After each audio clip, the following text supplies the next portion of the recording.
में जब खुशी होती होगी तो बिल्कुल आते होंगे दीदी है ना। अच्छा देखते हैं। मेरा नाम कौशल्या नंदगिरी है। मैं प्रयागराज में रहता हूँ है ना, जहाँ पे गंगा मैया और जमुना मैया सरस्वती मैया के समागम ठीक है। जहाँ जो दानव और राक्षस की जब लड़ाई हुई थी, समुद्र मंथन हुआ था, तब समुद्र मंथन हुआ था तो उसमें से हलाहल विष भी निकला था और अमृत भी निकला था, ठीक है ना। और हलाहल विष तो शिव जी ने पी लिया तो उनका उनके नीलकंठ नाम पड़ गया, ठीक है ना। जो विष यहाँ जाके फंस गया उसके कंठ में जाके तो वो नीला हो गया, तो नीलकंठ। तो उस विष इतना गर्म था कि वो हमेशा गुस्सा में रहते थे। तो इसीलिए शिव भगवान को कुछ अर्पण ना करो, आप एक लोटा जल ले जाके शिव भगवान के शिवलिंग में आपको चढ़ाते हो तो भी शिव भगवान बहुत भोले हैं, ठीक है ना। उनको कोई मोह नहीं है, कोई लालच नहीं है। भगवान शिव भगवान कुछ नहीं कहते कि हमको ये चाहिए, ये भोग लगाइए, ये करिए। शिव भगवान को आप एक लोटा जल ले जाके चढ़ा देंगे, वो खुश हो जाएंगे, क्योंकि वो भोले हैं, इसीलिए उनको भोले बाबा बोला जाता है, ठीक है ना। तो उनका दूसरा नाम नीलकंठ भी है, जो हलाहल विष पी लिए थे। जो अमृत बच गया, अमृत जब बच गया तो अमृत को लेने के लिए दानव और राक्षसों में युद्ध हुई, भगवान और राक्षसों में युद्ध हुई, ठीक है दानव। तो क्या हुआ, तो इस तरीके से विष्णु भगवान ये मोहिनी के रूप लेके ये राक्षसों को छल किया, ठीक है ना। तो मोहिनी रूप क्या बना, जब एक पुरुष एक महिला के रूप धारण करती है तो वो भी किन्नरों का एक रूप था, ठीक है ना। जो मोहिनी रूप है विष्णु भगवान का, वो भी एक किन्नरों का रूप है। तो उन्होंने जब मोहिनी रूप लिया और उन्होंने जो क्या बोलते हैं अमृत लेके आई, तो अमृत छलका, ठीक है ना। तो 4 जगह पे छलका है, तो 4 जगह पे कुंभ लगता है, ठीक है ना। नासिक, उज्जैन में नासिक है, हरिद्वार है और हमारे प्रयागराज है, ठीक है ना।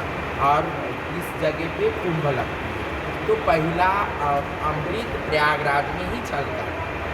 तो हमारे प्रयागराज देवों के देव प्रयागराज, देवों के देव महादेव की नगरी है और तीर्थों की राज प्रयागराज, ठीक है ना। वहाँ हर महीना माघ मेला लगती है, माघ महीना में माघ मेला लगती है और 5 साल में कुंभ लगती है प्रयागराज, ठीक है।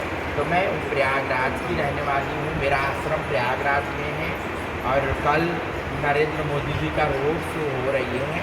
तो रोड शो में क्या है, जैसे हर समाज के लोग आके अपना मंच बना रहता है, अपने अपनी भागीदारी। तो हमारे किन्नर समाज भी वहाँ आके अपना प्रस्तुति देंगे, ठीक है, उनके स्वागत के लिए। तो इसके लिए मैं आज आई हूँ। कल पूरा हमारा किन्नर समाज के 400-500 लोग यहाँ पे आए हैं, पूरा हॉल मैंने बुक कर, ठीक है। तो उसी में हमको आप लोग को भी आशीर्वाद देने का हमको मौका मिला। बहुत धन्यवाद। ये हमारा सौभाग्य है, ये हमारा सौभाग्य है कि हम आपसे मिले। और किन्नर क्या है, किन्नर उपदेवता है, ठीक है ना। किन्नरों के हर रूप में देखिए, सती युग में किन्नरों एक अर्धनरेश्वर जो भगवान शिव का एक रूप है, ठीक है। एक तरफ पार्वती, एक तरफ शिव जी का रूप, वो अर्धनरेश्वर उनको बोला जाता है, वो भी एक किन्नरों का रूप है, ठीक है ना। आप महाभारत में देखेंगे गंधर्व, हाँ शिखंडी, ठीक है ना। जब युद्ध हुई थी भीष्म पितामह को छल करके ही तो मारा गया, नहीं भीष्म पितामह तो अजर थे, अमर थे, वो कभी नहीं मरते। 5 पांडव कभी जीत ही नहीं पाते, कौरव का जीत होती, पृथ्वी का नष्ट हो जाती है, हम लोग यहाँ ऐसे मिल नहीं पाते। तो वहाँ पे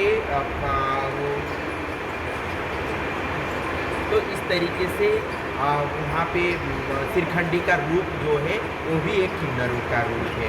आप आइए रामचरितमानस में, तो राम भगवान जब वनवास जा रहे थे, राम भगवान को गोदी में भी खिलाया, अभी भी समाधि अयोध्या में, ठीक है ना। हमारे राम दादाजी का समाधि है और मोहन दादाजी का, दो किन्नर थे जो राम भगवान पैदा हुए थे तो उनको गोदी में लेके लोरी दिया था, सोहर गाया था। इधर सोहर बोलते हैं, आपके नहीं सोहरे हमारे यहाँ बोलते, शोर कहते हैं। सोहरे बोलते। पंजाबी लोग लोरी बोलते हैं। हाँ सोहर उन्होंने गोदी में लेके गाया था, ठीक है ना। तो अभी भी अयोध्या में उनकी समाधि है, एकदम राम घाट में ही समाधि है उनका, ठीक है। तो राम भगवान 14 बरस वनवास गए तो उनको छोड़ने के लिए सारा अयोध्या के नगरी के सारे लोग आए।